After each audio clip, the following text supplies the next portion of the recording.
नमस्कार दोस्तों, मेरा नाम है ऋतु अग्रवाल और आप सबका फिर से स्वागत है मेरे चैनल स्वर्णिम भारत पे। रिसेंटली हमारे नए पार्लियामेंट का उद्घाटन हुआ है जो नई दिल्ली में स्थित है। ये हमारे सारे भारतवासियों के लिए बहुत ही गर्व की बात है। इस पूरे इनॉग्रेशन सेरेमनी में एक शब्द बहुत ही चर्चित रहा, एक शब्द की लोगों ने बार बार चर्चा करी। क्या था वो शब्द? जी हाँ, वो शब्द था सेनेगल।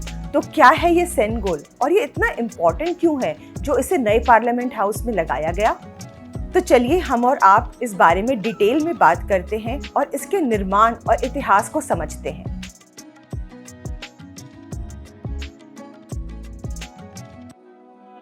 दोस्तों, इस वीडियो के अंत तक जरूर बने रहिएगा क्योंकि लास्ट में मैं आपको कुछ इंटरेस्टिंग फैक्ट्स बताऊंगी about our new parliament house. Sengol को समझने के लिए हम इसे दो शब्द में डिवाइड करते हैं। सेन, उसका अर्थ होता है समृद्धि या प्रॉस्पेरिटी, और गोल का अर्थ होता है एक स्टिक या छड़ी।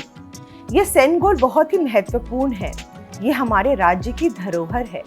ये हमारे लिए एक पावर का सिंबल है और ये सेनेगल हमारा राज्य दंड है जो सत्ता के हस्तांतरण का प्रतीक है। Narendra Modi took a decision to adopt the Senegal as a national symbol of अमृतकाल। इसे स्वतंत्रता के ऐतिहासिक प्रतीक के रूप में संसद भवन में स्थापित किया है। इसे हमारे लोकसभा स्पीकर के सीट के पीछे स्थापित किया गया है। Senegal gets its name from a Tamil word which means समय। हिंदी में इसे वैभव, संपदा और संपन्नता कहते हैं, which means wealth, prosperity, fair and justice। ये एक निष्पक्ष यानी कि अनबायस्ड और न्यायपूर्ण शासन का प्रतीक है।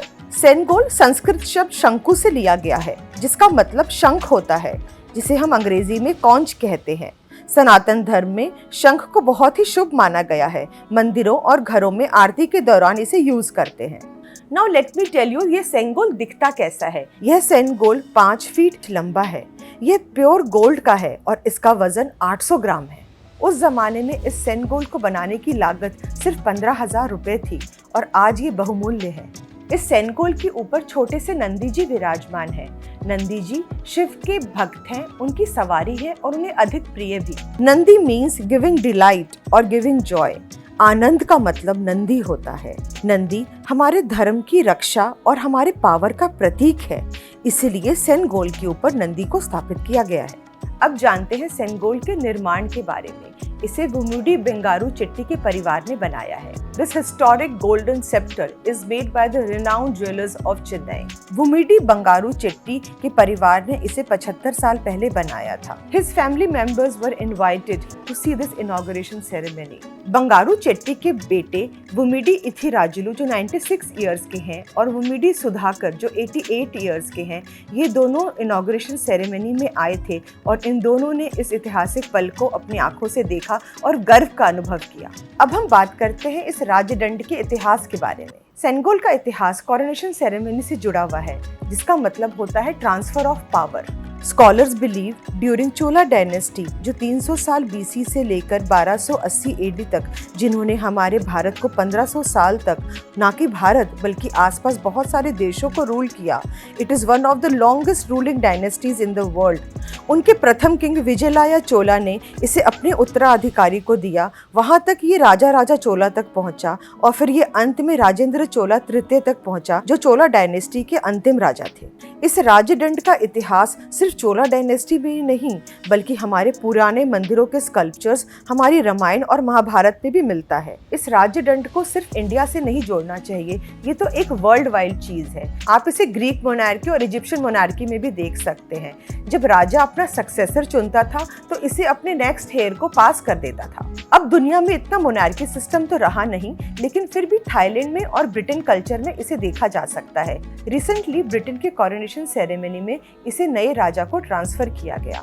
कुछ ऐसा दिखता है उनका राजदंड। जो राजदंड पार्लियामेंट में स्थापित किया गया है, आप इसे देख के कंफ्यूज मत होना कि ये चोला डायनेस्टी से बिलोंग करता है, बल्कि ये राजदंड तो सिर्फ 75 साल पुराना है। जब हमें 14 अगस्त 1947 को आज़ादी मिली तो इंडिया के लास्ट वाइसरॉय लॉर्ड माउंटबेटन ने इसे हमारे honourable prime minister Nehru ji को प्रेजेंट किया था। नेहरू जी चाहते थे कोई एक सिंबॉलिक जेस्चर हो जो ट्रांसफर ऑफ पावर को दर्शाए। तो वहाँ के फेमस लीडर राजा जी, जो तमिलनाडु के निवासी थे, उन्होंने कहा कि हम कुछ ऐसा करते हैं जो हमारी पुरानी सभ्यता से चला आ रहा है। तो राजा जी ने नेहरू जी को सजेस्ट किया और उन्होंने मदुराई तमिलनाडु के प्रसिद्ध मठ तिरुवदावदुतुराई अधिरम से महापंडितों को बुलाया। उस प्रसिद्ध मठ के पंडितों ने इस राज्य दंड को शुद्ध जल से अभिषेक किया, मंत्राभिषेक से शुद्ध करके इसे पंडित जवाहरलाल नेहरू जी को प्रेजेंट किया।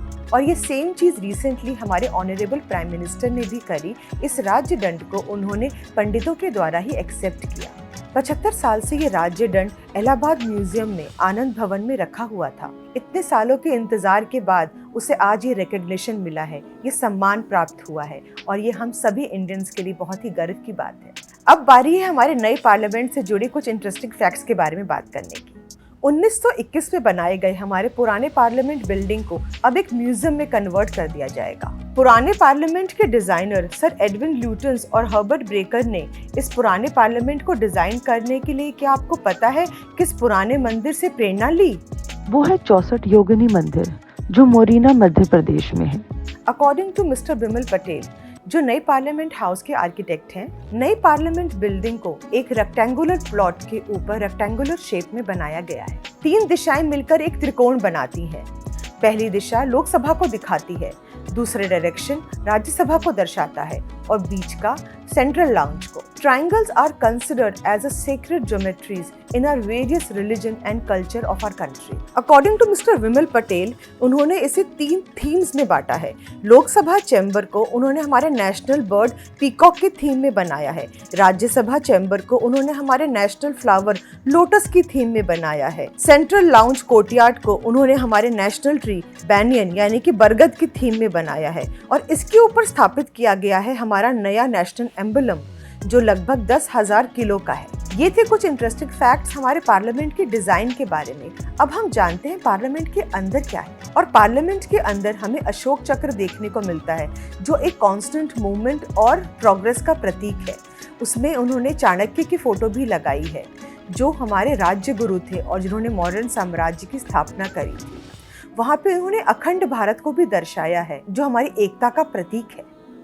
इनॉग्रेशन सेरेमनी में हमारे ऑनरेबल प्राइम मिनिस्टर ने 75 रुपए के सिक्के का भी इनॉग्रेशन किया, which is a tribute to India celebrating 75 years of independence.